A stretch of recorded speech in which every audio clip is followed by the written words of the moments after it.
हे बाहुबली तुम चरणों में सुख सन्मति पाने आया हूँ। ओम ऋषि कॉम्प्लेसर बाबूजी नमो नमः बापामिति। चलिए डायरेक्ट बोलिए दादा सांग जिनवाणी माता की। हम अपने समय का उपयोग कर रहे हैं, इसलिए जिनवाणी की पूजा पहले कर रहे हैं। और जिनवाणी की पूजा में देखो, हर पूजा में 8 द्रव्य होते हैं। कितने होते हैं? जल, चंदन, अक्षत, पुष्प, नैवेद्य, दीप, धूप, फल। इस पूजा में हमारे 9 मंत्र हैं। एक मंत्र कौन सा है, जिस मंत्र के लिए हम बाद में बताएंगे, पहले पूजा की स्थापना। चलो बोलो। जिनमें जराम तुषय करे हरे गुणे जडनीति हम सागर सोले तेरे ऊंचे जिन वृक्ष प्रिय। ओम ह्रीं द्वादशांग संदीप्ता वैस्य नमः जन अत्रि अवतर संपोष्टा आवानम। ओम जिन मुकोदर सरस्वती देवी नमः। अत्र तिष्ठि तिष्ठि ठाठा स्थापनम। ओम ह्रीं जिन मुकोदर सरस्वती देवी नमः। अत्र मम सन्निहितो भवसर सन्निधिगणम दिव्य पुष्पांजलिं क्षिपे। शिरोदधि गंगा विमल तरंगा सलिल अभंगा सुख संगा हरि कर चल धारी धारिणी वारी पेशानी वारी हित बोलिए तीर्थंकर की धनि गण धरने सुनी अग्रचे चुन ज्ञानमयी सोचिन वरवानी शिव सुखदानी त्रिभुवन मानी खोज भई। ओम ह्रीं जिन मुकोदर सरस्वती देवी जन्म जरा मृत्यु विनाशा जलम निर्वपामिति। कड़े पूर्व गाया चंदन लाया केशर लाया रंग भरी शारद पद बंदो मन अभिनंदो अपने कंदो राह भरी तीर्थंकर की धनी धरने सुनी अग्रचे चुन ज्ञानमयी सोचिन वरमानी शिव सुखदानी त्रिभुवन मानी खोज भई। ओम ह्रीं श्री जिन मुकोदर सरस्वती देवी नमः संसार ताप विनाशनाय चंदनम प्रभापामिति। सुखदास का मोदम धारक मोदम अति अनुमोदन चंद समम बहु भक्ति बढ़ाई कीरति गाई हो सहाय मात मम। बोलिए तीर्थंकर की धनि धरने सुनिया रचे चुन ज्ञानमयी सोचिन वरवाणी त्रिभुवन मानी मन मानी खोज भई। ओम ह्रीं श्री मुकोदर सरस्वती देवी नमः अक्षरपद प्राप्त स्थान निर्वपामिति। बहु फूल सुवासम विमल प्रकाशम आनंद रासम न्याय धरे तुम काम मिटायो शील बढ़ायो सुख उपजायो दोष घरे तीर्थंकर की धनि गण धरनी सुनी अंग रचे चुन ज्ञानमयी सुजिन वरवानी शिव सुखदानी त्रिभुवन मानी खोज भई। ओम ह्रीं श्री मुकोदर सरस्वती देवी नमः कामवाण विनाशनाय पुष्पम निर्वपामिति। पकवान बनाया बहुभित लाया सभित भाया मिष्ट महा पूजोत्ति गाओ प्रीति बढ़ाओ सुदा नशाओ हर्ष बोलिए तीर्थंकर की ध्वनि घर धरने सुनी अंग रचे चुन ज्ञानमयी सोचिन वरवाणी शिव सुखदानी त्रिभुवन मानी पूज्य भई। ओम ह्रीं श्री मुकोदर सरस्वती देवी नमः क्षुधारोग विनाशनाय नैवेद्यम निर्वपामिति स्वाहा।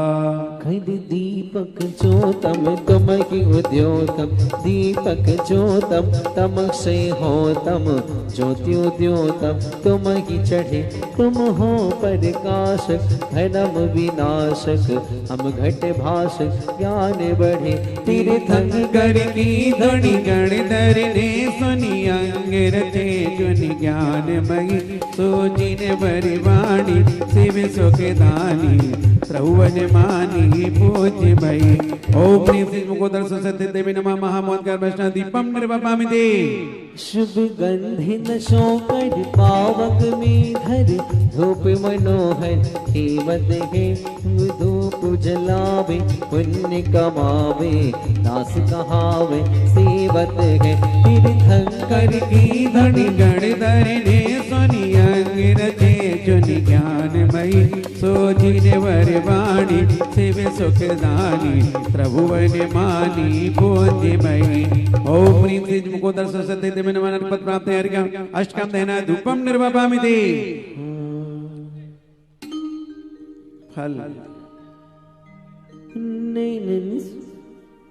बादाम छुहारी लौंग सुपारी श्रीफल भारी ल्यावत है मन वांछित दाता मीट असाता तुम गुण माता धावत है तीर्थंकर की ध्वनि गणधर ने सुनि अंग रचे चुनि ज्ञानमयी सोजिन वरवाणी शिव सुखदानी त्रौवन मानी पूज्य भई ओम ह्रीं श्रीं मुकोदर सरस्वती देवी नमः महामोक्ष फल प्राप्त है फलम निर्वपामिति हुनैनन सुखकारी मृदु गुण धारी उचल भारी मोल धरे निर्गंध संहारा वसन निहारा तुम तन धारा ज्ञान करे तीर्थंकर की ध्वनि गणधर ने सुनि अंग रचे जुनि ज्ञानमयी सोजिन वरवाणी शिव सुखदानी त्रिभुवन मानी।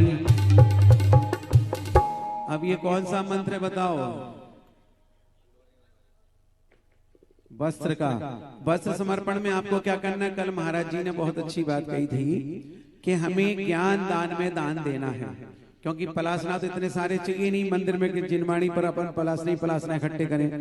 आपको आज के दिन इस बात का ध्यान रखना है कि इतना दान निकालना है कि हमारे नगर में पाठशाला बहुत अच्छी चले। दूसरी बात, पाठशाला में अगर बेटा बेटी पढ़ेंगे, संस्कार मिलेंगे, तो बुढ़ापे में बेटा आपका सहारा बनेगा। यदि आप पाठशाला में बच्चों को नहीं पढ़ाओगे तो बेटा धक्का दे के अनाथ आश्रम में भेज देगा। एक बेटी अगर संस्कारवान बनेगी, पाठशाला में पढ़ेगी, तो एक बेटी एक परिवार को नहीं 2 कुलों को सुधार सकती है, पियर पक्ष भी और ससुराल पक्ष भी, क्योंकि बेटी वो है जो सबसे बड़े संस्कार की केंद्र है। अगर बेटियों को संस्कार नहीं दोगे, क्योंकि पहले की दुनिया में हम नौकरी पसंद नहीं करते थे, हमारे आदिनाथ ने 72 कला सिखाई, लेकिन नौकरी करने की कला नहीं सिखाई। स्वावलंबन जियो, स्वयं अपना प्रतिष्ठान खोलो और दूसरों को नौकरी दो। मैं तो दुनिया की क्या बताऊं, मेरे बब्बा जी की बोलता हूं। हमारे पापा को बोला था पिताजी को कि बेटों को इतना पढ़ाना है कि अपने खाते भाई संभाल ले और दुकान की गद्दी संभाल ले। हम नौकरी पर नहीं जाते, हम नौकरों को नौकरी देते हैं, क्योंकि हम महाजन लोग हैं, जैनी लोग। अब क्या हो गया, आप नौकरी ना करके क्या कहते हो, मेरा बेटा नोएडा में जॉब कर रहा है, मेरी बेटी बेंगलोर में जॉब कर रही है। जॉब करने वालों की कहानी सुनाऊंगा ना तो आंखें खुली की खुली रह जाएंगी। जॉब करने वालों का भविष्य नहीं है, क्योंकि हाउस वाइफ होना चाहिए। नौकरी वाली वाइफ घर में टिकती नहीं है, ध्यान रखना, क्योंकि दोनों में आपस में बनेगी नहीं। वो कहेगी चल जा, तू जितने कमाता उससे ज्यादा मैं भी कमा के लाती हूँ, मैं नौकरी करने नहीं आई, तू भी नौकरी कर, मैं भी नौकरी करूंगा। और ऐसे भी लोग हैं कि अपनी अपनी रोटी बना के खाते हैं। बताइए कहाँ रहा हमारा जीवन? तो ऐसी नौकरी करने से क्या फायदा, जॉब करने से क्या फायदा? दुकानदार दुकान बंद करके तीर्थ यात्रा पे जा सकता है, दुकानदार दुकान बंद करके पंचगणा करा सकता है, दुकानदार दुकान बंद करके साधु संतों को आहार करा सकता है, लेकिन नौकरी वाला बिना छुट्टी लिए कुछ नहीं कर सकता, क्योंकि दूसरों का गुलाम है। हम गुलामियत स्वीकार करके बैठे हैं। हमें सेल्फ डिपेंड होना चाहिए। और नौकरी कराने वालों के भविष्य की कहानी सुनोगे तो सुन के दंग रह जाओगे। इसलिए समझदार, होशियार, खबरदार, अपने लिए बचाओ और अपने खानदान की इज्जत को बचाना है तो बच्चों को पढ़ाओ। पढ़ाना बुरा नहीं, लेकिन नौकरी कराने की शिक्षा बिल्कुल ना दी जाए, क्योंकि अपना परिवार, अपना घर और अपनी मर्यादाएं अपने घर की सीमा तक ही हुआ करती हैं। आज की वेशभूषा, आज के बच्चे, आज का पहनावा हमारे परिवार को कलंकित करा रहा है, और ये सब हम अपनी आंखों से देख रहे हैं। क्योंकि दुनिया में शरीर को ढाकने के लिए वस्त्र पहनने जाते हैं, और आजकल जैन समाज में अंगों के प्रदर्शन के लिए वस्त्र पहनाए जाते हैं। विचार करिएगा। तो हमें पाठशाला खोलना आवश्यक है। सांगानेर संस्थान के द्वारा पाठशाला खुलेगी, श्रवण संस्कृति संस्थान का कोर्स होगा। सीरियल वाइज आप पढ़ोगे तो ज्ञानी बनोगे और स्वयं ज्ञानवान बन करके कहोगे कि बिल्कुल सच बात है। आचार्यों ने, मुनिराजों ने, संतों ने हमेशा कहा है कि नौकरी नहीं, नौकरों को लगाना है और दूसरों को रोजगार दिलाना है, अपन को तो मालिक बन करके काम करना है। ओम ह्रीं श्री जिनमुखोदर सरस्वती नमः। वस्त्रम समर्पयामि अर्घ्यम निर्वपामि। इसलिए आज के दिन सबसे ज्यादा दान निकालना, कोई अलमारी दे सकता है जिनवाणी के लिए। और सबसे बड़ी बात बताऊं, एक सबसे महत्वपूर्ण बात है जो अभी मैं बाद में करूंगा, सांगानेर संस्थान से पूरा साहित्य आता है, सारी जिनवाणियां आती हैं और उन जिनवाणियों को भी हमें विराजमान करना है। थोड़ी देर बाद आपको बताता हूं, क्योंकि ज्ञान का उपकरण वो है कि हमने जिनवाणी विराजमान की, उस जिनवाणी से कितने लोग ज्ञान अर्जन करेंगे, कितने लोग पढ़ेंगे, कितने लोग स्वाध्याय करेंगे। उन जिनवाणी के स्वाध्याय करने वालों का पुण्य का 6वां हिस्सा उनके खाते में जमा होता है, जो ऐसे ज्ञान दान में जिनवाणियों को विराजमान करके पुण्य अर्जन करता है। चलते हैं आगे। जल चंदन अक्षत पुष्प चरो दीप धूप अति फल लावे, पूजा को ठानत जो तुम जानत, सुनरि ध्यानत सुख पावे। तीर्थंकर की ध्वनि गण धरने, सुनि अंग रचे चुनि ज्ञानमयी, सो जिन बर वाणी से वे सुख दानी, प्रभु बन मानी पूज्य भई। ओम ह्रीं श्री मुकुंद सरस्वती देवी नमः। अनर्पण प्राप्त अर्घ्यम निर्वपामिति। जयमाल। ओंकार ध्वनि शारदा सागवाणी विमल नव भक्ति उद्धार ज्ञान कड़े जनता। परम पूज्य महाराज श्री को लेके आइएगा जल्दी से, हमारे कार्यकर्ता जो गए हैं ध्यान हेलो आचार्यांग मखानो पद अस्नाद सहस प्रमाण, तू जो सूत गतवा अभिलाष 36 सहस गुरु भाष, तीजो ठाना अंग सुजान सहस बयान पद सरधानम, चौथ संवा याग निहारम 64 सास लाख एक धार, पंचम व्याख्या प्रज्ञा प्रदर्शन 2 लाख 28 से शतों ज्ञात कथा विस्तारम, 5,56,000 सप्तम उपासिका धेनंगम 70 से 4 लख भंग, अष्टम अंतक 10 ईशम से 28 लाख देश, नवन उत्तर 10 विशालम लाख बाण, सहस चवाल दशम प्रश्न व्याकरण विचारम, लाख 93 16,000, 11 सूत्र विपाक सुभाकम 1 कोट 84 लाख, 4 कोणि अनु 15 लाखम 2000 पद गुरुशान, 12 देश दीवान पद में 108 कोटि पन वेदम, 60 लाख सहस 56 सहित पंच पद विधान, 112 कोटि बखानो लाख 83 ऊपर जानो, 58 सहस पंच अधिकार, 12 अंग सर्व पदमान, कोटि का बन 8 लाखम सहस 600 भागम, सारी के श्लोक बताए एक एक पद के गाए। जावाणी के ज्ञान थी सूझे लो कालो, नानक बंजे बंत हो सदा देत हो धो। ओम ह्रीं श्री जिन्मुकुंद सरस्वती देवी नमः। अनर्क पद प्राप्त है जयमाला पूर्णर्घम निर्वपामिति स्वाहा। अब हम एक गुरु की पूजन करेंगे, लेकिन अभी नहीं करेंगे, मोक्ष कल्याण की पूजन के बाद करेंगे, क्योंकि गुरु की पूजन हम भगवान के पहले करेंगे। लोग कहेंगे ऐसा कैसा सिस्टम है, तो ऐसा नहीं, क्योंकि जिनवाणी की पूजा तो हम कर सकते हैं, लेकिन गुरु की पूजन हम अभी मोक्ष के बाद और मोक्ष कल्याण की पूजन के बाद करेंगे, और फिर इसके बाद हवन की क्रिया होगी। तो हमें इतना है, परम पूज्य महाराज जी के चरणों की ओर परम पूज्य महाराज जी की मंगल देशना का हम लाभ लेंगे। परम पूज्य महाराज श्री एक संत हैं, संत तो संत ही होते हैं, आचार्य भगवंत होते हैं, यही लोगों के माध्यम से हम वहां पहुंच सकते हैं जिसका नाम है कैलाश पर्वत। इन्हीं लोगों के माध्यम से पहुंच सकते हैं हम वहां पर जहां से आदिनाथ भगवान मुक्त हुए थे और मोक्ष की ओर प्रस्थान किए थे। क्योंकि हम लोगों के पास कोई प्लेन नहीं है, कोई हेलीकॉप्टर नहीं है, कोई चार्टर प्लेन भी नहीं है जिसके माध्यम से मोक्ष की यात्रा कर सके, मोक्ष की स्थल की ओर जा सके। क्योंकि हमारे पास कैलाश पर्वत पर इतना हिमपात होता है, हम लोग जाते हैं बद्रीनाथ आदि, लेकिन बद्रीनाथ मूल स्थान नहीं है।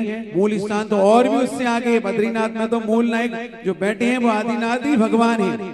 हम लोग उनको क्या बोलते हैं, क्या बोलते हैं, वहां पर जो रहते हैं उनको बद्री विशाल बोलते हैं। लेकिन मूल में किसी भी संप्रदाय में कोई भी भगवान पद्मासन नहीं है।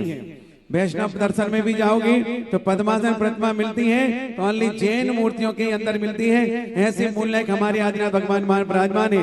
ऐसे कैलाश पर्वत की वंदना करने के लिए हमारे बीच में ऐसे संत शिरोमणि आचार्य गुरुदेव श्री विद्यासागर जी महाराज के आज्ञानुवर्ती से समय मिले हैं, जिनकी कृपा हमारे ऊपर बरसती है।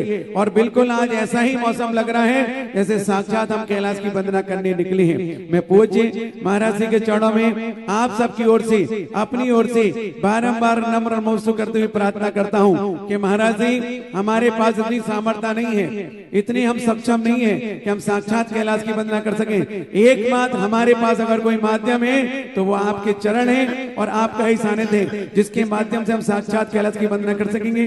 जो लोग बाहर यत्र तत्र घूम रहे हैं, चाय नाश्ते की चुस्की में डूबे हुए हैं, आ जाइएगा, क्योंकि करोड़ों रुपए भी खर्च करोगे तो कैलाश की वंदना नहीं कर पाओगे। लेकिन हम फ्री में संतों के चरणों में बैठ करके वो पुण्य कमा सकते हैं जो दुनिया में कोई नहीं कमा सकता। मैं पूज्य महाराज जी के चरणों में आप सबकी ओर से अपनी ओर से बारंबार नम्र नमस्कार करते हुए प्रार्थना करता हूँ।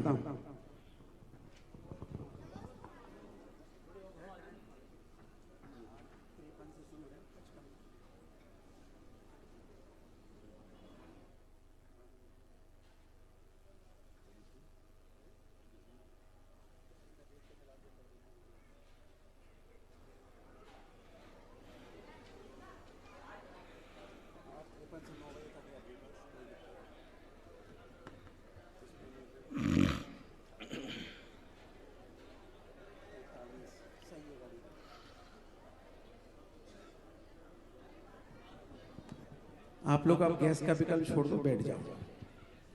और मैं गैस से प्रार्थना करता हूं भगवान इनको सबको गैस की गर्मी दे दे। जय श्री ओम नमः सिद्धेभ्यः। जय श्री ओम नमः सिद्धेभ्यः। जय श्री ओम नमः सिद्धेभ्यः। सर्वमंगलमांगल्यं सर्वकल्याणकारकं प्रधानं सर्वधर्माणां जैनं जयतु शासनं। पंच परमेष्टि भगवान की जय हो। आचार्य श्री गुरुवर कुंद कुंद महाराज की जय हो। आचार्य श्री गुरुवर विद्यासागर महाराज की जय हो। बोलिए परम पूज्य जगत पूज्य निर्यापक श्रवण मुनि पुंगव श्री सदासागर जी महाराज की, समस्त आचार्य संघ की।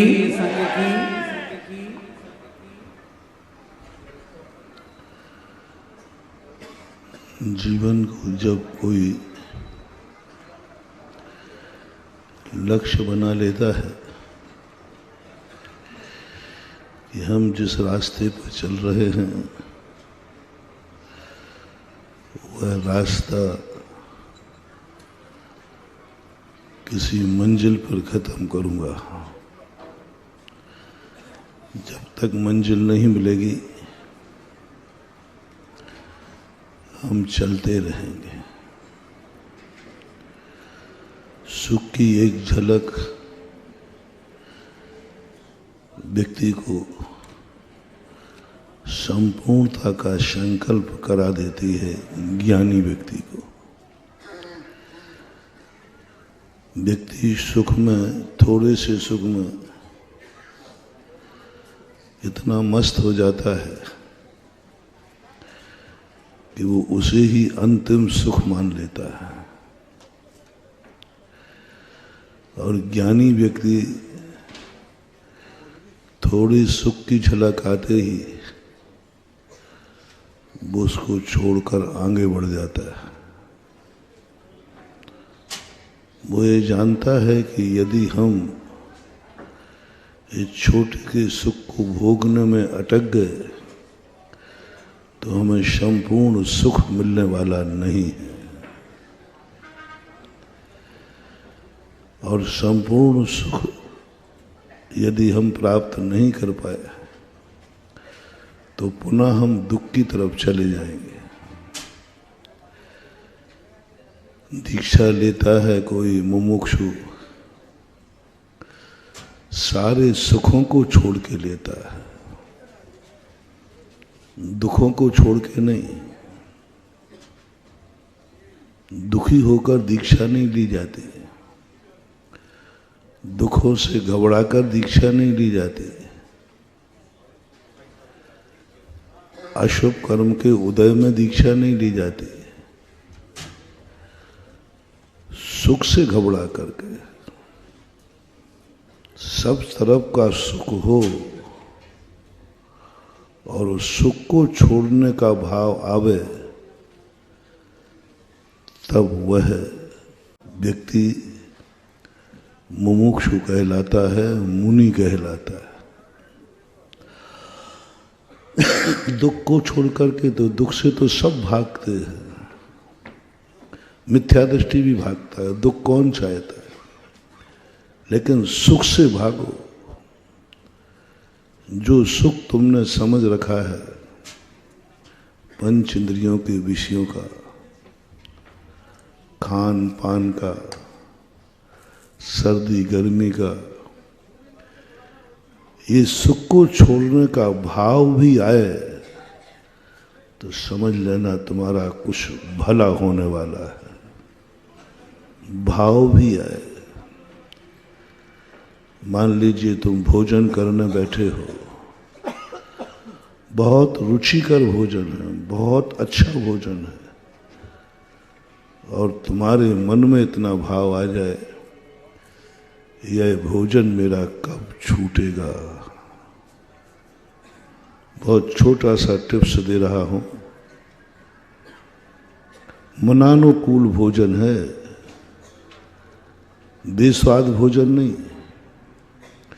जो भोजन तुम्हें पसंद नहीं वो भोजन नहीं, जो तुम्हें पसंद है, रुचिकर है, और कभी तुम्हारा भाव आ जाए ये भोजन कब छूटेगा।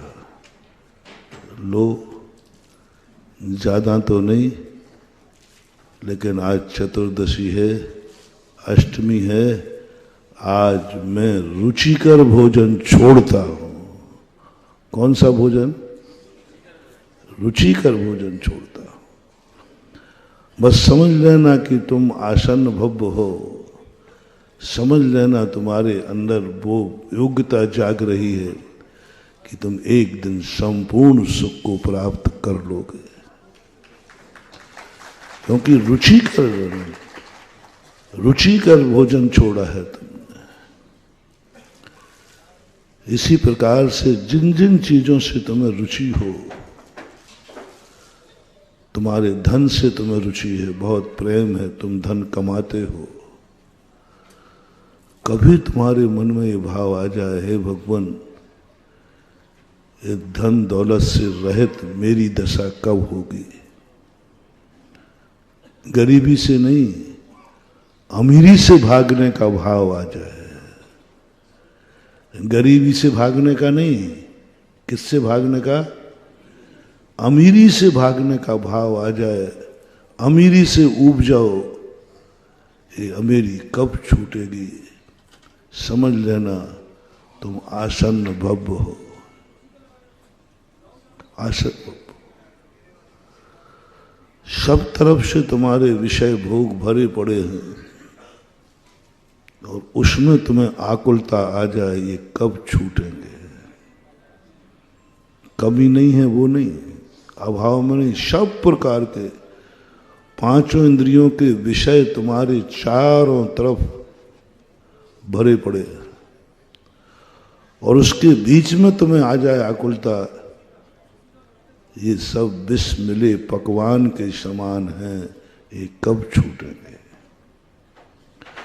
और ये सारा संसार तुम्हें एक, सारा पुण्य का उदय तुम्हें एक तृण समान महसूस होने लग जाए, जीर्ण तृण, जीर्ण। इंद्र सरी की संपदा, चक्रवर्ती के भोग, काक वीट सम गिनत हैं सम्यक दृष्टि लोग। चक्रवर्ती की संपदा, इंद्र सरी के भोग, दोनों में लगा लेना, और इन सबको वो काक वीट के समान गिनते हैं। वो शुरुआत जो होती है वही है मोक्ष प्राप्त करने की बौनी, बीजारोपण। आज अपन मोक्ष कल्याणक में जा रहे हैं, बीज कहाँ था? आज तो फल मिल रहा है, मोक्ष फल प्राप्त है। मोक्ष में आप क्या चढ़ाते हैं? फल चढ़ाते हैं। आज तो तुम फल की बात है, ये फल ऋषभ देव ने कब बोया था, ये बीज कब बोया था जिसमें आज मोक्ष का फल लगने वाला है। ये बीज बोया था उस दिन जिस दिन सब कुछ पुण्य की चरम सीमा थी, सब तरफ से वैभव भरा पड़ा था। उसी समय इनके मन में अनित्य भावना, 12 भावना जाग गई। सब असार है, सब व्यर्थ है। उस समय जिस समय चरम महोत्सव मनाया जा रहा था, भगवान का जन्मदिन बर्थडे मनाया जा रहा था, खुशियों के अंबार भरे पड़े थे, खुशियां ही खुशियां हैं। उस समय इनके मन में एक छोटी सी घटना से अनित्य भावना वाली, सब बेकार है।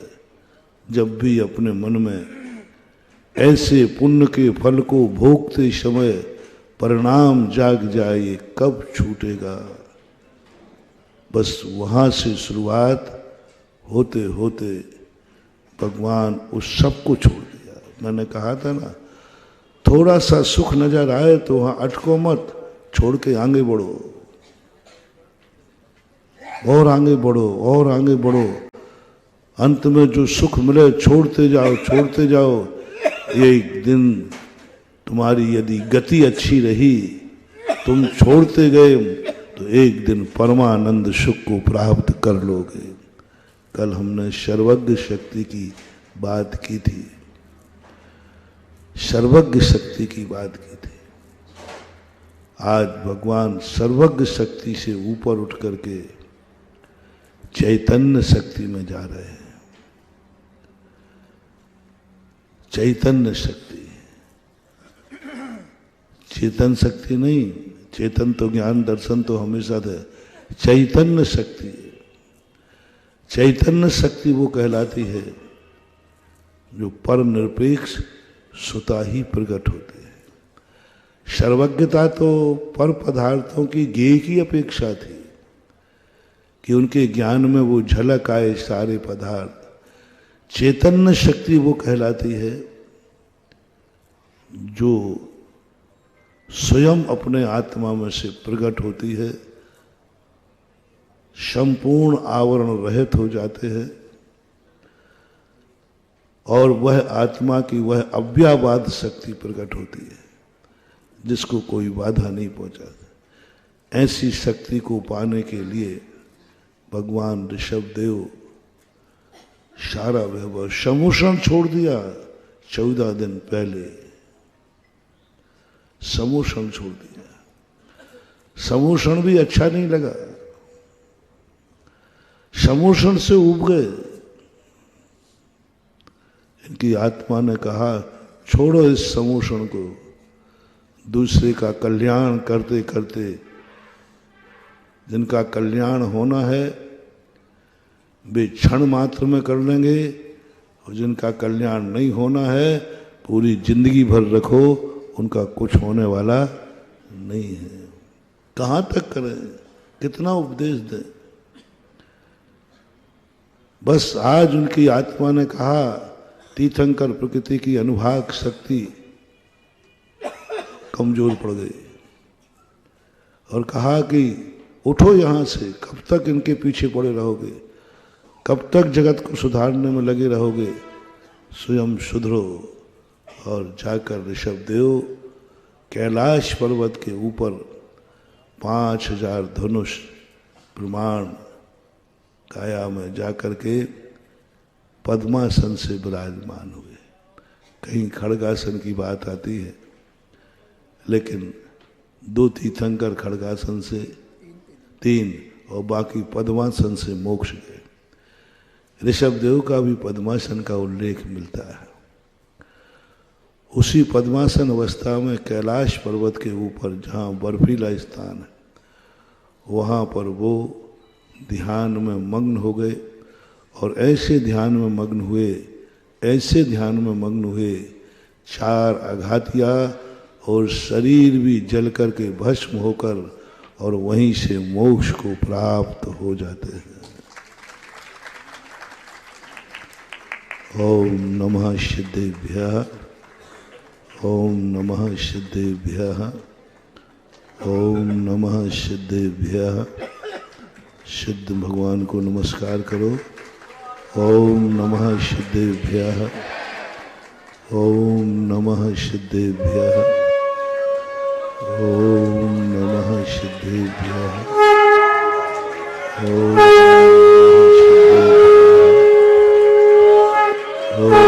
नमः सिद्धेभ्यः, ओम नमः सिद्धेभ्यः, ओम नमः सिद्धेभ्यः, ओम नमः सिद्धेभ्यः, ओम नमः सिद्धेभ्यः, ओम नमः सिद्धेभ्यः, ओम नमः सिद्धेभ्यः, ओम नमः सिद्धेभ्यः, ओम नमः सिद्धेभ्यः, ओम नमः सिद्धेभ्यः, ओम नमः सिद्धेभ्यः, ओम नमः सिद्धेभ्यः।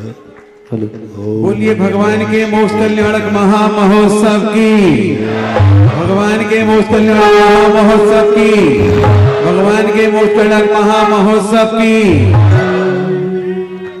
सम्मतनानदंसन वीर्ये शुभमं तहेवे अवगहनम आगुर्लहो मवाहम अट्टगुणा होन्ति सिद्धानम तौ सिद्धे न सिद्धे संयम सिद्धे चरित्र सिद्धेय नानम निदंशनम मी सिद्धे संसार नमस्यामि इक्षाई भंते सिद्ध भक्ति कौशुको कौ तस्सालोचम शमनान समदंसन समजर्जुत्तानम अट्टविह कम विपमुक्काणम अट्टगुण संपन्नानम उडलोय मध्यमी पैडियाणम तौ सिद्धानम नय सिद्धानम संयम सिद्धानम चर सिद्धानम आदि दाना गदवर्तमान कालत्रय सिद्धानम सब सिद्धानम श्यारज कालम अंजयमी पूज्यमी वंदामी नमस्यामि दुखको कुमको बोहिलाहु शुगई मरणम क्षमाही मरणम जिनगुण संपत्ति हो मज्जम मोक्ष कल्याणक बेलायाम श्री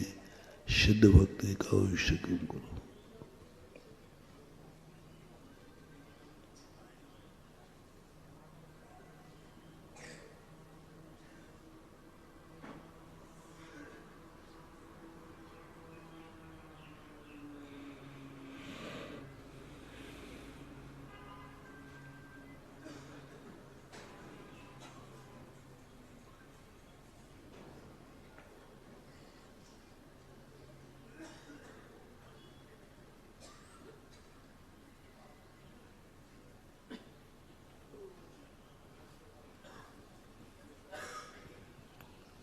बोलिए भगवान के मोक्ष कल्याणक महामहोत्सव की।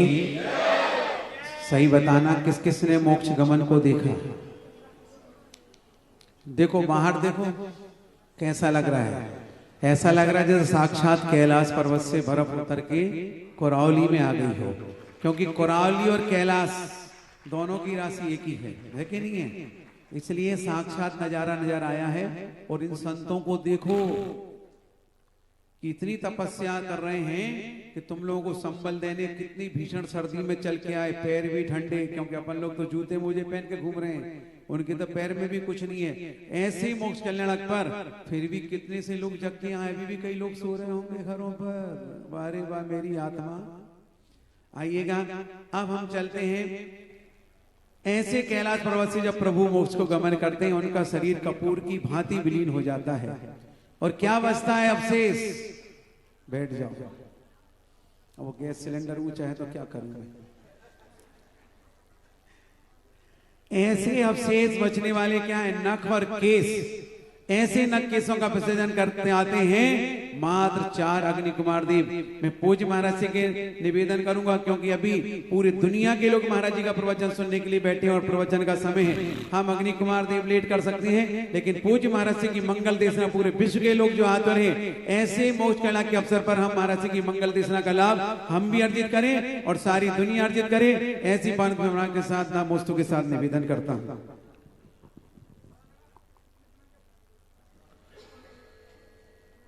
पुण्य से भी बड़ा कोई पुण्य होता है, इंद्रिय सुख से भी बड़ा कोई सुख होता है। जैसे अभी मैंने कहा था, भोजन करने का सुख और भूख लगने पर उपवास करने का सुख, इन दोनों में से कौन सा सुख तुम्हारे अनुभव में आ रहा है? भोजन करने का सुख और उपवास करने का सुख। क्या आपको कभी उपवास किया हो, जिन्होंने करने का मन हो, तो ऐसी अनुभूति आ जाए कि 10 बार भोजन करने पर भी वो आनंद नहीं आता जो एक दिन उपवास करने का आनंद है। तालियों से नहीं, एक दिन करके दिखाओ। क्यों ना आज कुरावली वालों का मोक्ष कल्याणक का उपवास रखा जाए, और आज ही आइटम ज्यादा बनेंगे वहां, क्योंकि समापन होता है ना, तो कुछ अलग स्पेशल बनाओगे। और आज ही घोषणा कर दी जाए, कुरावली वालों को 4 दिन जो खाने में आनंद नहीं आया, वो उपवास में आनंद है। मैं वो लक्षण बता रहा हूं जहां से तुम्हें ये पता लगे कि तुम सही में मुमुक्षु हो क्या, सही में तुम सम्यक दृष्टि हो क्या, सही में तुम भेद विज्ञानी हो क्या। ज्ञान कला जिनके घट जागी, वे जग माही सहज वैरागी। ज्ञानी मगन विषय सुख भोगी, यह विपरीत संभव है नहीं। आनंद की अनुभूति, सम्यक दृष्टि भोजन करता हुआ कहता है इसमें वो आनंद नहीं है जो निराहार रहने में आनंद है।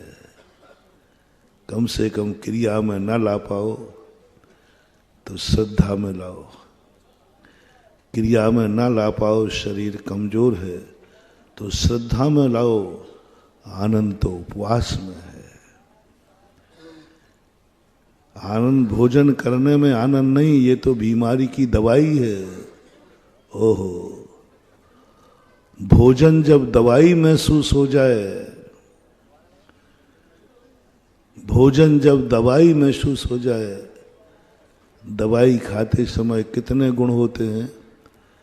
पहले तो देखो, शौक से दवाई नहीं खाई जाती, दवाई मजबूरी में खाई जाती है।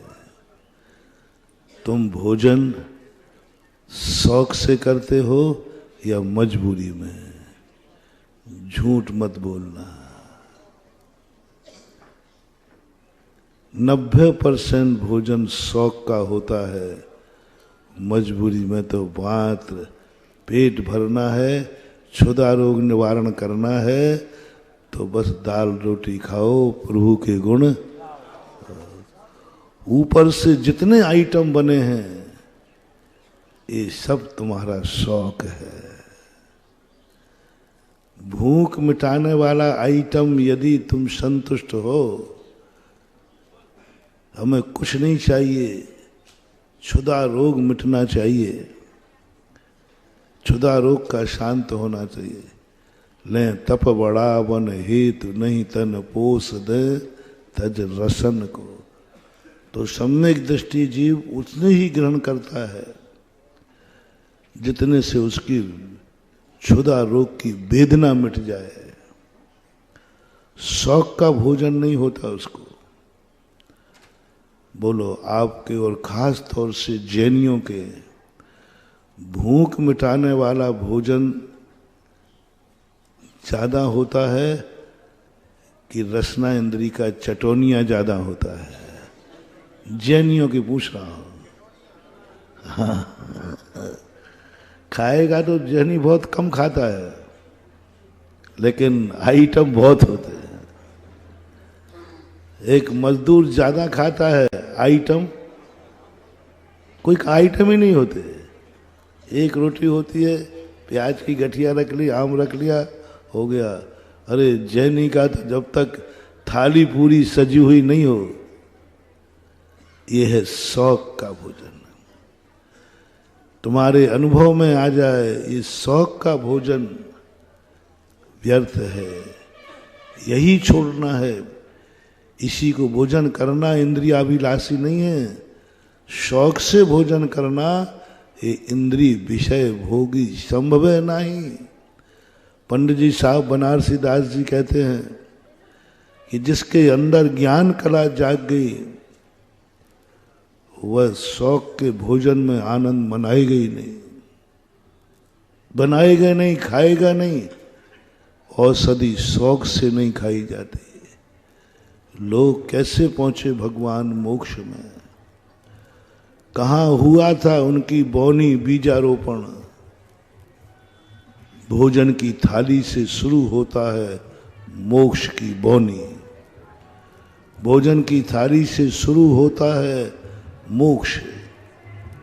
जहां जिसके मन में ये भाव आया कि क्षुधा रोग है, भोजन औषधि है, औषधि शौक से नहीं खाई जाती। औषधि खाना है, मैं त्याग नहीं करा रहा हूं। औषधि खाने की मना नहीं कर रहा हूं, खाना है, लेकिन शौक से नहीं खाना। एक बात। दूसरी बात, मात्रा में खाना। दवाई ज्यादा मात्रा में खाओगे तो नुकसानदायक है। मात्रा में खाना, और खाते समय ये परिणाम आना चाहिए, ये दवाई मेरी कब छूटेगी। दवाई खाते समय बस यही चीज हमारे जैनाचार्यों ने, तुम सब कुछ कर रहे हो, कोई बात नहीं, तुम पंचेंद्रियों के विषयों को, भोजन को लेकर, नेत्र को लेकर, कानों को लेकर, क्या कभी इनके विषय मिलने पर तुम्हें ये भाव आया? विषय सेवन करते समय ये भाव आया, ये कब छूटेगा? मैंने कौन सी बीमारी पाल ली? ये बीमारी है, इसलिए मुझे दवाई लेना पड़ रहा है। कब छूटे? ऐसा परिणाम कभी आया हो? कभी तुम्हारे मन में ऐसा भाव आया हो? समझ लेना तुम मुमुक्षु हो, सम्यक दर्शन के योग्य हो। कम से कम ज्ञान में तो ये आ जाए, ज्ञान की कला तो जाग जाए। त्याग करना तो बात की चूज है, पहले हमें मन से ही वैराग्य नहीं हो रहा है। मन से ही हम वैरागी नहीं हो रहे, पहले मन से वैरागी बनो, तन के वैरागी बाद में बन जाना। इसलिए सबसे पहले सम्यक दर्शन। सम्यक दर्शन का अर्थ क्या? मन से वैरागी, मन से मुनि, मन से मुमुक्षु, मन से भगवान बन जाता है वो। सब मन में नहीं, ये मेरा स्वरूप नहीं। और उसके मन में भाव आता है पुण्य का सुख, ये पुण्य का वैभव, इससे भी बड़ा सुख है। कोटि 18 घोड़े छोड़े, 84 लाख हाथी, इत्यादिक जग संपत्ति छोड़ी, जीर्ण तृण श्रम त्यागी। 12 भावनाओं के पाठ किया करो। आजकल क्या है, तुम बड़े बड़े स्वाध्याय तो करने लगे, इसलिए आपको वैराग्य नहीं हो रहा है, आप समय सार पढ़ने लगे, आप बड़े बड़े ग्रंथ पढ़ने लगे, वैराग्य नहीं हो रहा है, भाव नहीं बनता वैराग का, परिणाम ही नहीं बनते वैराग के। उसका मूल कारण है आज आपके घरों में, आपके परिवारों में 12 भावनाओं का पाठ खत्म हो गया। 12 भावनाएं हैं बीज। मेरी भावनाओं का कथन वैराग्य भावनाएं थी। क्या भावनाएं थी? हर गृहस्थ को आज यदि मोक्ष प्राप्त करना है तो नियम लेना चाहिए, 24 घंटे में एक बार 12 भावनाओं का पाठ करो। वैराग्य, मन का वैराग्य जाग जाएगा। कहाँ गए चक्री जिन जीता भरत खंड। अरे पढ़ते ही रोमांच हो जाता है, पढ़ते ही सारा लोभ चूर चूर हो जाता है, पढ़ते ही आत्मा हिल जाती है। हम कहाँ पढ़े हैं? हम किसको जोड़ने में लगे हैं? सामान 100 बरस का, पल की खबर नहीं है। एक क्षण को 12 भावना पढ़ते समय एक क्षण को मन हिल जाएगा। यदि तुम्हारी आसन भव्यता है, यदि तुम्हारा 12 भावना पढ़ते हुए तुम्हारा मन हिल गया, शरीर रोमांचित हो गया, समझ लेना तुम्हें मोक्ष जाने का बीजारोपण हो गया। तुमने बोनी करना छोड़ दी, तुमने वो खेती छोड़ दी। घरों में पाठ होते थे, पहले माँ चक्की चलाती थी, रोटी बनाती थी, 12 भावनाएं पढ़ती हुई रोटी बनती थी, 6 ढाला पढ़ते हुए चक्की पिसती थी। उन रोटियों में 12 भावना रहती, उसको खाता था बेटा और परिवार। आज तो सब लोग भावना विहीन हो गए। कीमत रोटी की नहीं है महानुभाव। इससे ही अंदाज लगाओ आप, मुनिराज हर किसी के हाथ की रोटी क्यों नहीं ले लेते? क्या होटल की रोटी से भूख नहीं मिटती? बोलो, कैटर्स की रोटी से भूख नहीं मिटती क्या? आप लोग तो खाते हो, बोलो ना, भूख मिटती है कि नहीं? तो भूख मिटा लेना चाहिए।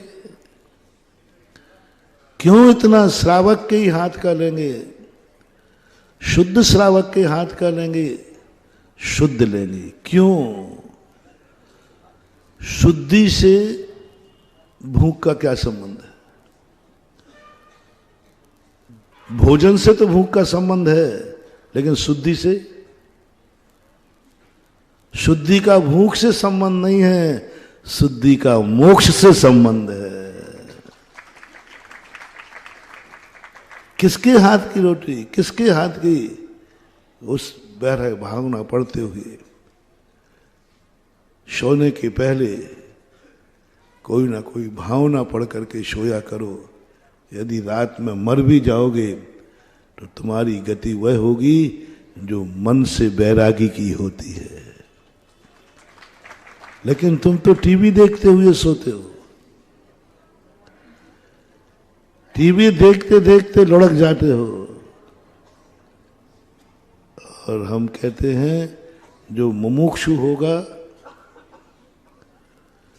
वो 12 भावना करते करते सो जाएगा, बीच में ही सो जाएगा। लेकिन क्या करते करते 90% लोग व्यक्ति टीवी देख देख करके सोते हैं। जब नींद आने लग जाती है, अंत में टीवी रहता है उसके साथ। कम से कम सोने के पहले तो थोड़ी देर पहले बैरागी बन जाओ। कोई ऐसी वैराग्य भावना मन में भाओ, रात में हमारा मरण भी हो जाए तो वैरागी की गति हो। सम्यक दृष्टि यही करता है। सम्यक दृष्टि ग्रस्त होता है, लेकिन उसके कुछ नियम होते हैं। सोने के पहले और उठने के बाद 2 समय वो कभी पाप नहीं करता, संसार नहीं करता, राग द्वेष बढ़ाने वाले कार्य नहीं करता। रिपीट करता हूं, 2 समय करता सब है।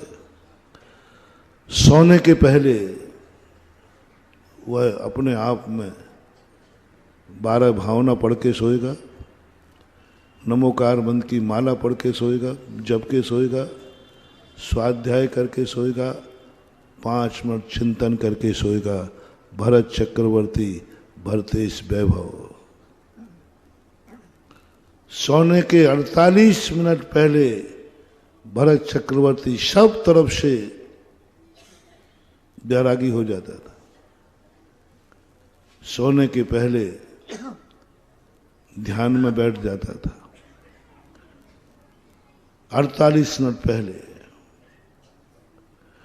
और उठने के बाद 48 मिनट तक संसार का कोई कार्य नहीं, मन से नहीं, वचन से नहीं, काय से नहीं।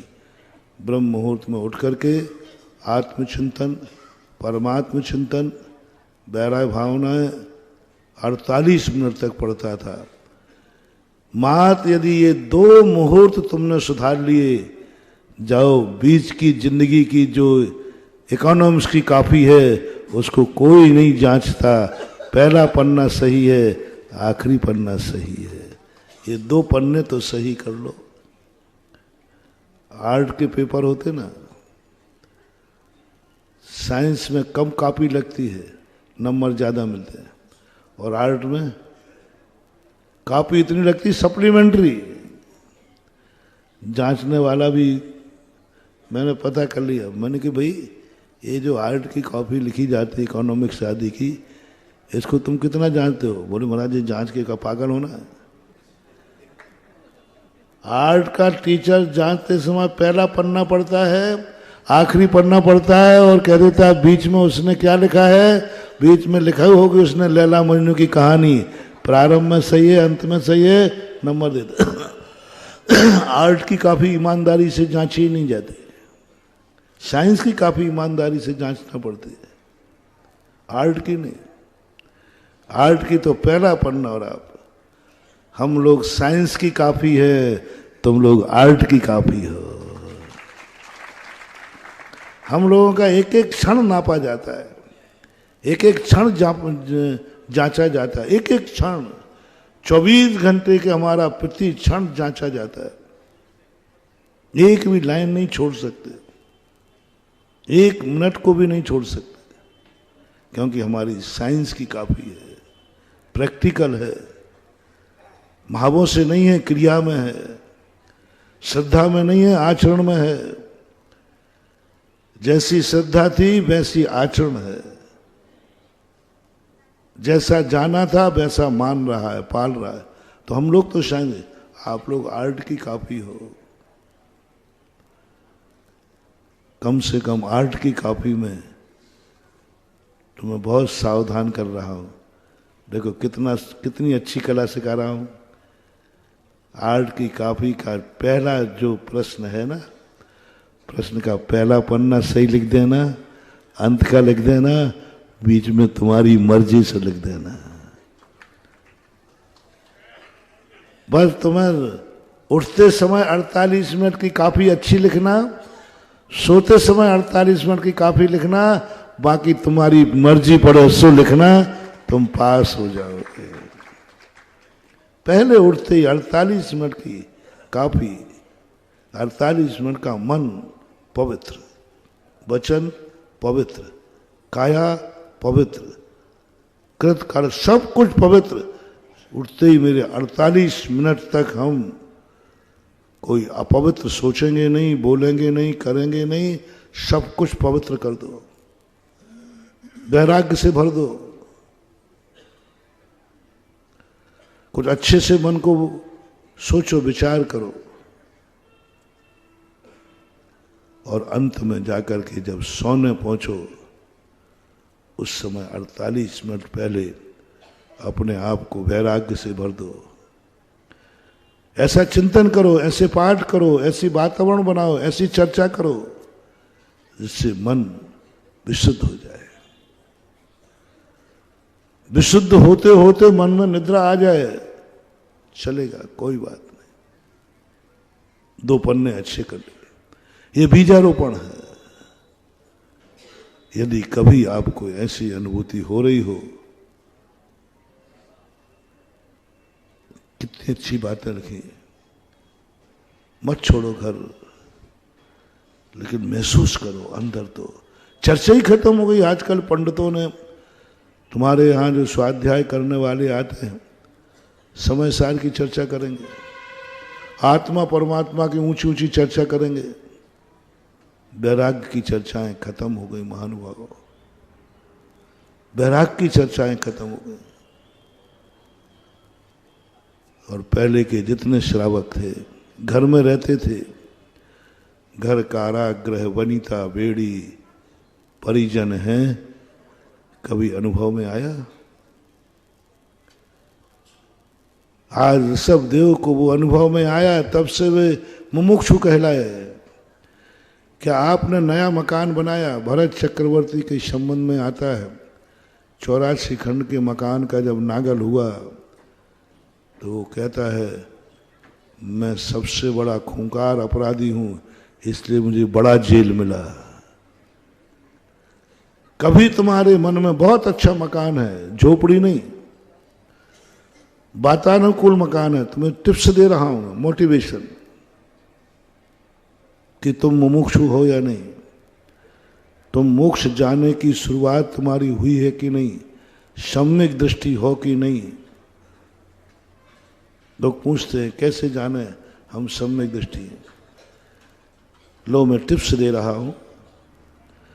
कभी भी जिंदगी में बहुत बढ़िया मकान है और तुम्हें कभी ऐसा लगा हो ये घर नहीं है, ये जेल है, मैं अपराधी हूं, मुझे इसमें कैद किया गया है। अच्छे मकान वाला बताओ। मैं पूछूंगा नहीं, अपने आत्मा से पूछ लेना। कभी हुआ हो तुम्हें बहुत बढ़िया मकान, बढ़िया फ्लैट, वातानुकूल, और कभी अनुभूति हुई ये महल नहीं, ये मकान नहीं, ये फ्लैट नहीं, ये मेरे लिए जेल है और मैं अपराधी हूं? कभी हुआ हो?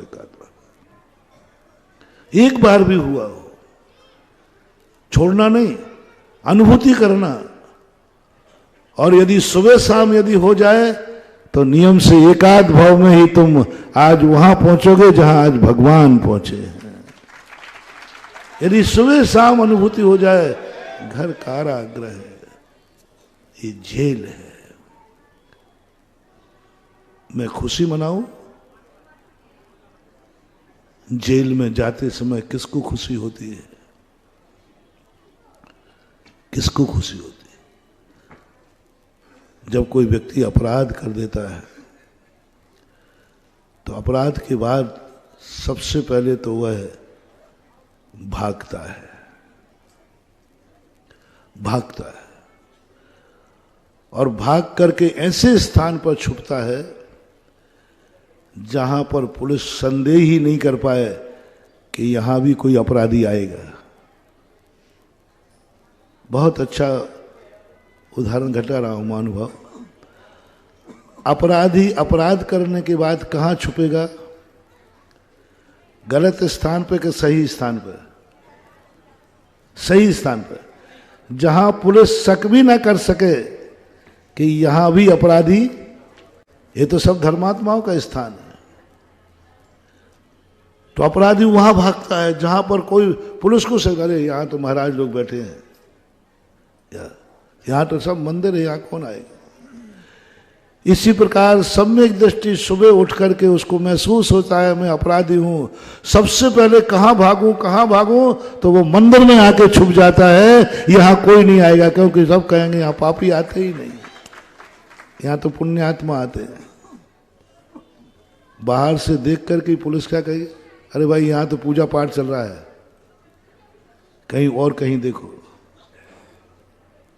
और अपराधी जो अच्छे अपराधी होते हैं वे अच्छा भेष धारण कर लेते तुरंत, बढ़िया भेष, डाकू का भेष नहीं। डाकू डाका डालने जाता है या डाके के बाद तुरंत अपने भेष को बदल देता है। बोलो वो अच्छा भेष धारण करता है कि बुरा भेष? अच्छा भेष। क्यों? जिससे लोग तिलक पत्रा लगा लेगा यूं बढ़िया, जिससे लोग समझे अरे साहब ये तो पंडित जी साहब हैं। देखते ही लोग समझेंगे अरे ये तो धर्मात्मा जीव है, ये क्या पाप करेगा। ये अपराधी की कला है। 72 कलाओं में एक चोर कला भी है,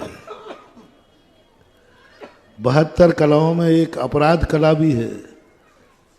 सुनो, मैं तुम्हें अपराध कला भी सिखाई देता हूं। अपराधी अपराध करने के बाद कोई अच्छा भेष धारण करता है जिससे लोग पहचान नहीं पाए कि ये भी अपराधी। बस यही स्थिति यहां है। रात में उठते ही जो मुमुक्षु है, जो अपराधी किया है, उसे मालूम मैंने अपराध किया है, वो तुरंत नहा धो के धोती दुपट्टा पहन के तिलक पत्रा लगा लेता, आई एम भगत। ये बदमाश पापी का लक्षण है। और यही सिखाया तुम्हारी जिनवाणी माँ ने, जल्दी कर, सुबह नहीं हो पाए, जल्दी कर, देर मत कर, जल्दी धोती दुपट्टा पहन ले, पुलिस आएगी तो धोती दुपट्टा पहन के तुम्हें पकड़ेगी नहीं और तू बच जाएगा। धोती दुपट्टा पर तिलक मलक लगा ले जल्दी। और भेष, हाँ, अपराधी अच्छा भेष धारण करने से सजा से बच जाता है। और जितने डाकू हैं डाका अच्छी भेष में डालते हैं। और ये तुम्हारी यही कला है। तुम समझ रहे हो कि मैं धर्म करने जा रहा हूं। अरे मूर्ख, धर्म करने नहीं जा रहा है तू। और कहां जाऊं धोती दुपट्टा पहन के? मंदिर में जाता है मुमुक्षु, यहां बच जाऊंगा मैं। अपराध तो हो ही गया है, अपराध तो मैंने कर ही लिया है, अपराध तो मैंने 24 घंटे किए ही हैं। 90% लोग अपराध करते तो हैं लेकिन सजा से बचते हैं। बचना भी चाहिए। अपराध तो होते, अपराध तो करेंगे, अपराध करना तो ये मानवीय संस्कार है, लेकिन सजा नहीं चाहिए। तो अपराध करने के बाद सजा नहीं चाहिए है तो सुबह उठ करके धोती दुपट्टा पहनकर तिलक पत्रा लगा के मंदिर में आ जा, अभिषेक का लोटा ले ले, तू सजा से बच जाएगा। क्योंकि पुलिस मंदिर में प्रवेश नहीं करती है। अभी बात अलग है, बाहर इंतजार करेगी, लेकिन जब तक मंदिर में है तो पुलिस नहीं पकड़ सकती। और तुम धर्म क्रिया में रत हो, पुलिस नहीं पकड़ सकती। यदि वो अभिषेक कर रहा है, माला फेर रहा है, स्वाध्याय कर रहा है, आहार दे रहा है, इस समय कानून है, पुलिस उसको पकड़ेगी नहीं, बस निगरानी में रखेगी। बाहर निकल, उस समय नहीं पकड़ेगी। तो वो जानता है कि मैं तो पकड़ा तो जाना ही, अब अपराध तो किया ही है। लेकिन कोई भी अपराधी अपराध करने के बाद तुरंत भागता है ऐसे स्थान पर जहां पकड़ा नहीं जाए। सम्यक दृष्टि, गृहस्थी के पाप करके सुबह उठकर भागता है ऐसे स्थान पर जहां वो पकड़ा नहीं जाए, उसका नाम है जिनेन्द्र देव का मंदिर। सुन रहे हो रे डाकुओ, सुन रहे हो रे पापियों, सुन रहे हो रे अपराधियों। कम से कम अपराध करने के बाद या तो अपराध करो मत, किया है तो कम से कम अपराध से बचने का उपाय तो सुन लो मेरे से। अपराध से बचने का उपाय, और मंदिर में आ जाता है। देखो, सम्यक दृष्टि का लक्षण बता रहा हूं। सुबह उठकर मंदिर आया, उसको अपराध की अनुभूति हुई है, वो भागा वहां से। लेकिन संगीन अपराध था तुम्हारा, संगीन अपराध था। पुलिस ने कहा देख कब तक रहता है मंदिर में, देख कब तक रहता है। अंत में मंदिर कभी तो बंद होगा, बाहर इंतजार करता है। कब तक रहोगे मंदिर में तुम? पुलिस कौन है तुम्हारी? परिजन हैं रखवाले, परिजन परिवार वाले तुम्हारे अपराधी को पकड़ने के लिए पुलिस वालों के समान हैं। तुम एक आध घंटे नहीं पहुंचे तो वे आ जाएंगे, आ जाएंगे, तुरंत आ जाते हैं। कहीं ऐसा नहीं हो कि महाराज जी हैं मंदिर में, कहीं बाबा जी बन जाए, तुरंत आएंगे, घंटे भर बाद ढूंढ के आएंगे।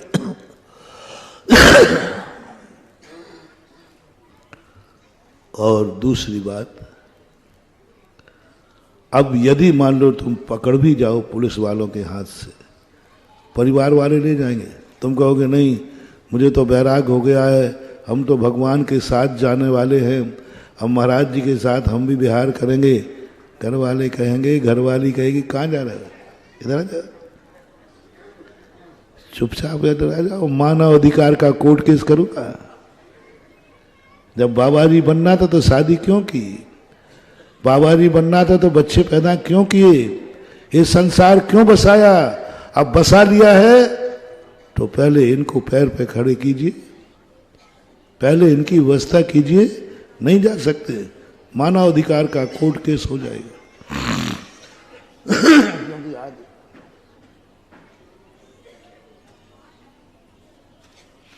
प्रजातंत्र है। फिर क्या करते हो तुम? पुलिस वाले से कहोगे साहब देखो कोई उपाय है जमानत का, अग्रिम जमानत, अग्रिम जमानत। यदि मैं घर नहीं जाऊं तो काम चल जाएगा, ये चाबी ले लो, मैं सारी व्यवस्थाएं तुम्हें देता हूं, क्या मेरे जाए बिना चल जाएगा? घर के सदस्य नहीं चलेगा। तो फिर दूसरा तरीका क्या अपनाते हो? पुलिस वालों ऐसा करो, बंद गाड़ी में ले चलो, बाजार में से नहीं। पुलिस कहती है नहीं आपको पैदल चलना होगा, तो साहब बाजार में से मत ले चलना है, बाजार में से ही जाना है। तो फिर कैसे जाते हो? साहब ऐसा करो फिर बाजार में से ले चलो, हथकड़ी मत डालना, नकाब पहना दो। बोले नहीं हथकड़ी डाल के ले जाना है। अब हथकड़ी डाल करके बाजार में से तुम्हें ले जा रहा है, तुम्हारी शक्ल कैसी होती है? गर्दन ऐसी। बाजार में से गुजरे हो तुम, बाजार तुम्हें देख रहा है, तुम बाजार को ही नहीं देख रहे। क्या कभी, ये उदाहरण मैं तुम्हें इसलिए दे रहा हूं, क्या कभी तुम मंदिर से घर ऐसी हालत में गए हो? क्या मंदिर से जाना नहीं, जाना पड़ा, परिवार का विकल्प आ गया और गए तो शर्म से लज्जा से हीन होकर जा रहे हो, गर्दन नहीं उठ रही है। मंदिर से घर जाते समय चेहरा उतरा हुआ है, जेल में जा रहा हूं। और जैसे ही जेल के दरवाजे अपराधी पहुंचता है तो फिर पुलिस की तरफ देखता है, माई बाप अभी भी, और पुलिस वाला एक धक्का दे चलो वहां पर अंदर। ऐसा ही तुम घर में प्रवेश करते समय फिर एक बार कहो, हे परिवारजनों कोई उपाय हो तो बचने दो। परिवार वाले एक धक्के चल अंदर, यहाँ बड़ा आया महाराज के साथ जाने वाला, फिर अंदर चले जाना। जो चित्रण मैंने किया, ये चित्रण कभी अनुभव में आया? मुमुक्षुओं से कह रहा हूं, जो अपने आप को सम्यक दृष्टि मानते हैं उनसे कह रहा हूं, जो अपने आप को जैनी मानते हैं उनसे कह रहा हूं, जो अपने आप को धर्मात्मा मानते हैं उनसे कह रहा हूं, कभी आया, कभी ऐसा परिणाम आया? वनिता बेड़ी, लड़ने वाली नहीं। बहुत अच्छी पत्नी है तुम्हारी, बहुत अच्छा पति है तुम्हारा, बहुत अच्छा, सुशील है, गुण संपन्न, सब कुछ अच्छा है। क्या कभी ऐसा लगा ये स्त्री नहीं है, ये बेड़ी है?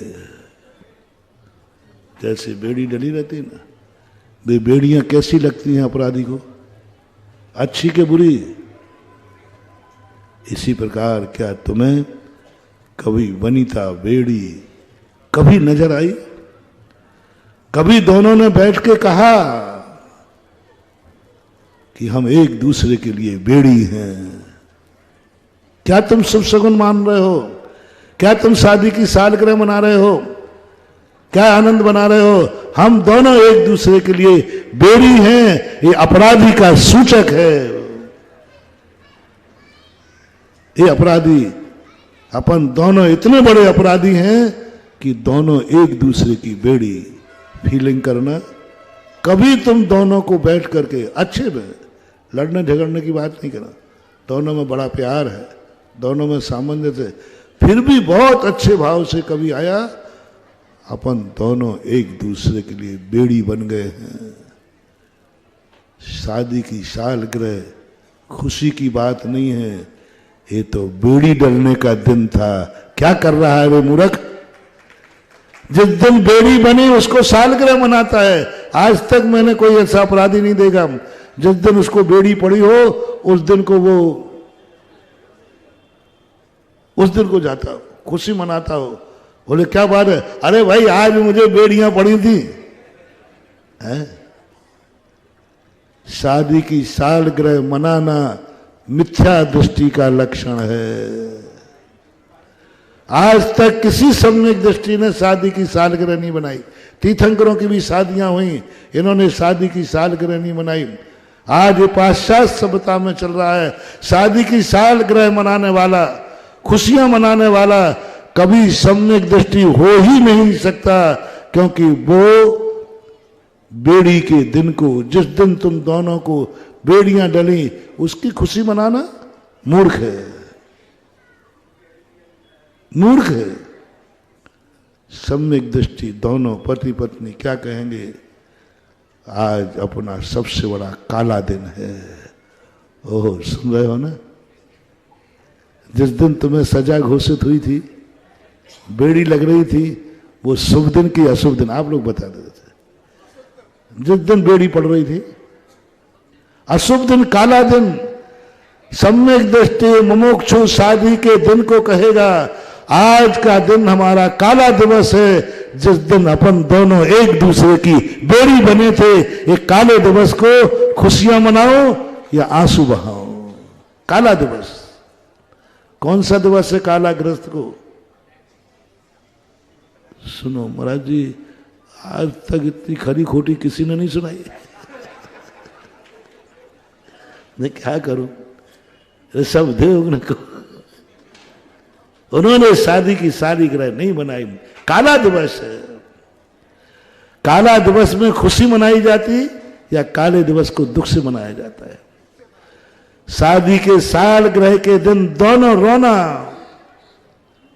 दोनों मंदिर में जाना, दोनों तीर्थ यात्रा पर जाना और कहना आज का ये काला दिवस, जिस दिन हम एक दूसरे की बेड़ी बंधे थे, इस काले दिवस को मैं भगवान के चरणों में गुजारूंगा, किसी होटल में नहीं,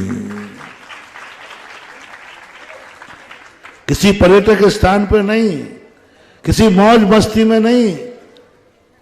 क्या कभी मोटिवेशन, क्या कभी शादी की सालगिरह का दिन तुम्हें काला दिवस लगा? काला दिवस लगा?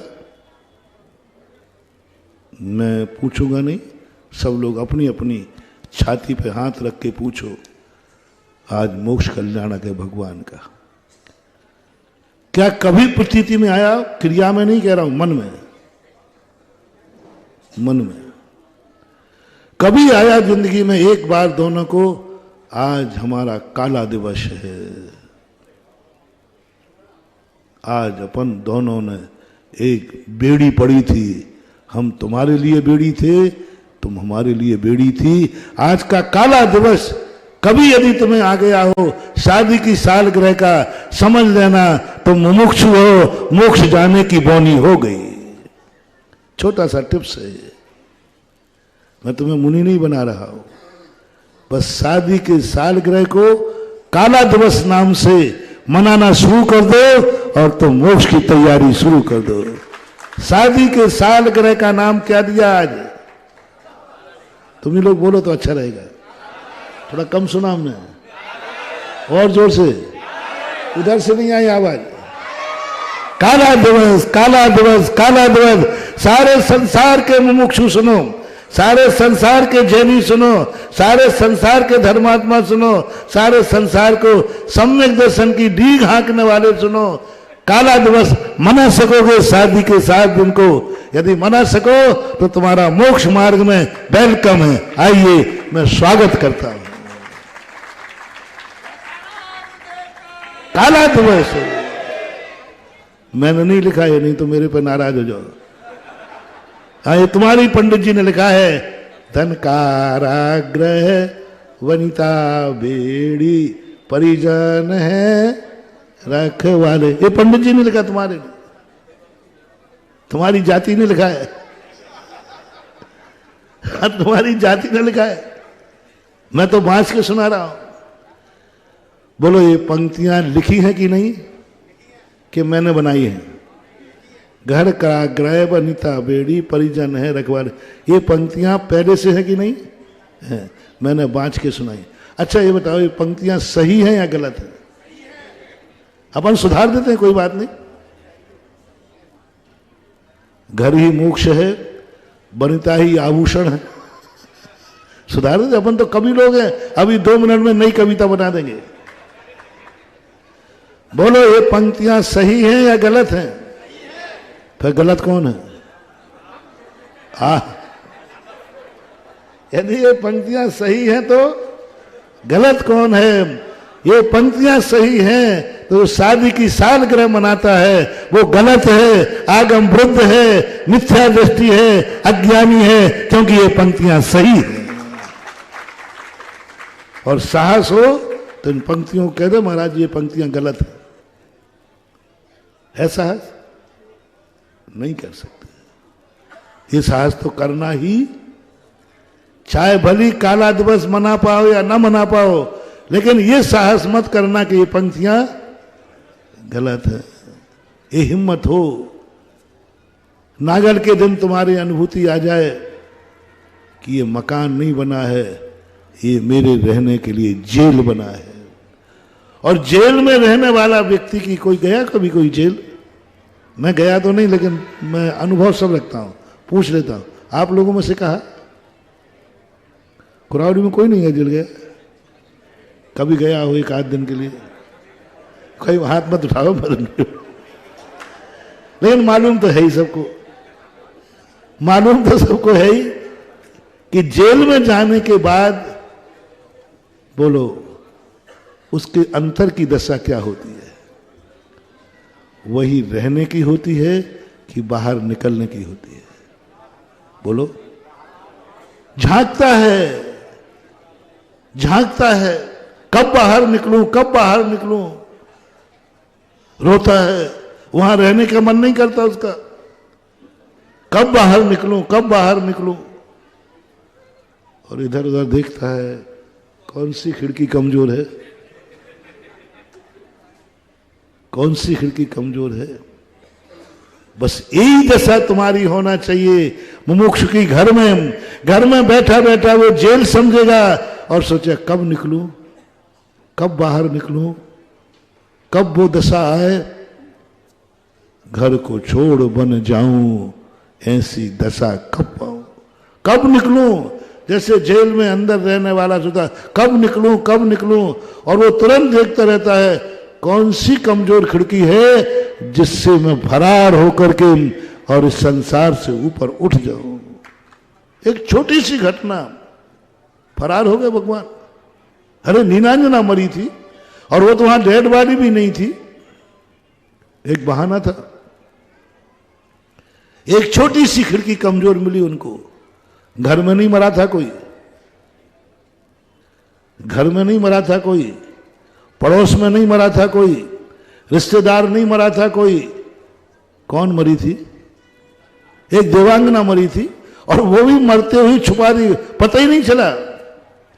एक छोटी सी कमजोरी थी एक खिड़की में, उसी खिड़की को तोड़ करके ऋषभदेव निकल गए। ये है मोक्ष की पहचान। क्या तुम्हें कभी आया घर में रहते हुए कौन सा बहाना ढूंढूं निकलने का, कैसे निकलूं? 24 घंटे सोचते सोचते सुबह टाइम होता है, फिर निकल के मंदिर आ जाता है। ये अनुभूतियां जो मैंने घटाई हैं, ऐसे मंदिर में होना चाहिए, ऐसे घर में होना चाहिए, ऐसे परिवार में होना चाहिए। ये बीजा ऊपर जो व्यक्ति कर देता है, उसके जीवन में मोक्ष के फल लगते हैं। और भगवान इन सारी दशाओं से ऊपर, इन सारी दशाओं से ऊपर उठ करके वैराग्य धारण करके अनित्य भावना, नित्य भावना में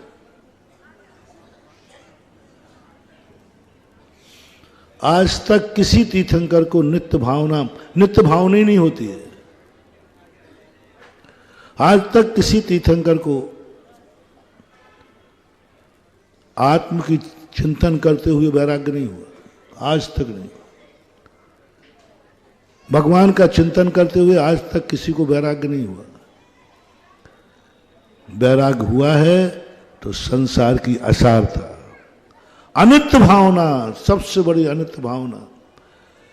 वैराग्य का कारण है अनित्य भावना। सब कुछ मिटता हुआ देखो, वैराग्य चाहिए, सब मिटता नहीं है। लेकिन प्रारंभ में यदि वैराग्य चाहिए है तो ये मत देखना कि मैं अमर हूं, मैं कभी मरूंगा नहीं। आपको कभी वैराग्य नहीं होगा। आप अनंत अनंत भाव तक जब सोचना मैं अमर हूं, कभी मरूंगा नहीं, आपको वैराग्य नहीं होगा। मैं शुद्ध बुद्ध हूं, कभी वैराग्य नहीं होगा। जब शुद्ध बुद्ध हो तो अब काहे को सिद्धि करना? वैराग्य आएगा ही नहीं। आप अब देखना, प्रैक्टिकल देखना, जो आत्माएं समय सार पढ़ के अपने आप को शुद्ध बुद्ध कहते हैं, इनको कभी वैराग्य भाव नहीं होता, व्रत लेने के भाव नहीं होते, संयम का परिणाम नहीं जागता, जागेगा ही नहीं। क्योंकि नियम है, जब वस्तु नित्य की अनुभूति तुम्हें हो गई तो वैराग्य किसका? मैं शुद्ध हूं, अब स्नान करने की जरूरत क्या? यदि हमें मालूम है कि मैं शुद्ध हूं, अब काय का स्नान करना? स्नान कब करेगा व्यक्ति? जब ये महसूस हो कि मैं अशुद्ध हूं। नित्य हूं, काय का वैराग करना? अनित्य की अनुभूति करो, वैराग लाने का। नहीं है तो करो। सब मिट रहा है, सब मिट जाएगा, सब खत्म हो जाएगा। शुचि है, आत्मा पवित्र है, लेकिन वैराग्य चाहिए तो अशुचि भावना भाव। बताओ क्या भावना है भाई? अशुचि भावना भाव साहब।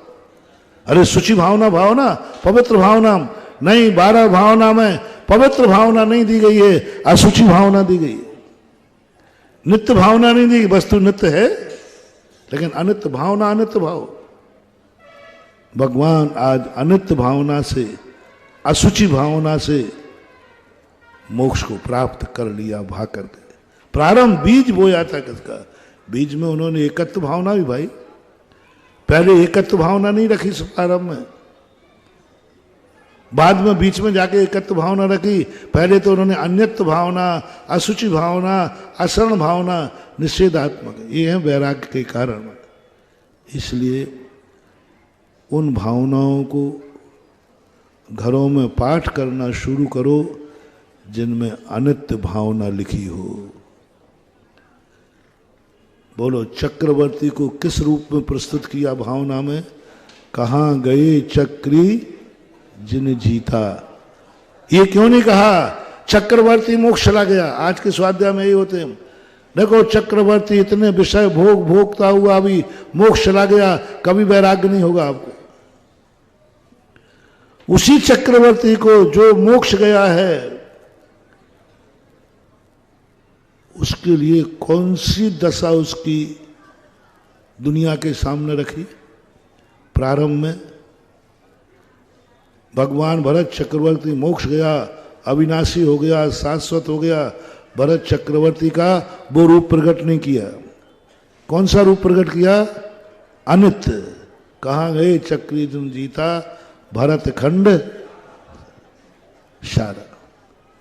कहाँ गए वे राम और लक्ष्मण जिन रावण मारा? अरे देखो रामचंद्र जी कहाँ चले गए?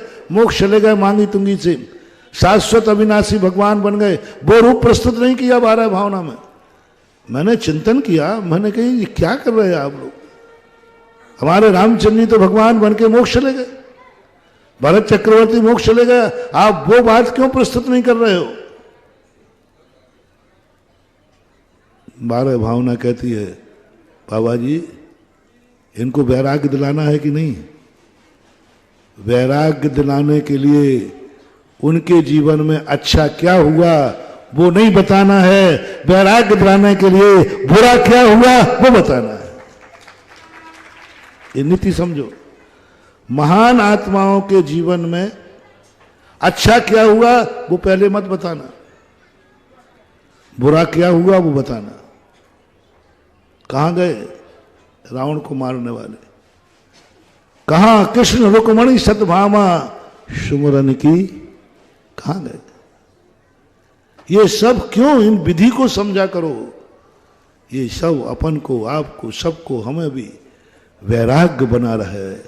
कल जो हमने वैराग्य शक्ति की बात कही थी, वैराग्य शक्ति के बाद ही ज्ञायक शक्ति आएगी, ज्ञायक स्वभाव जागेगा।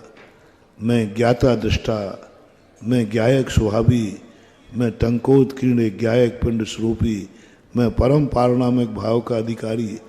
ये सब कब आएगा? वैराग्य शक्ति के बाद। वैराग्य के बाद, अनित्य के बाद फिर एकत्व रखो, असुचि के बाद फिर सूची रखो। धर्म भावना कहां ले गए? 9वें 10वें नंबर पर। पहले अनित्य भावना, असुचि भावना पहले लाए, धर्म भावना नहीं कही पहले, असुचि भावना पहले कही। तो ये सारे चिंतन जो मैंने आज तुम्हें दिए, इनको अपने जीवन में समझो। संसार के लिए ही हम जैनी नहीं बने हैं। संसार के रोटी कपड़ा और मकान के लिए जैनी बनना जरूरी नहीं था।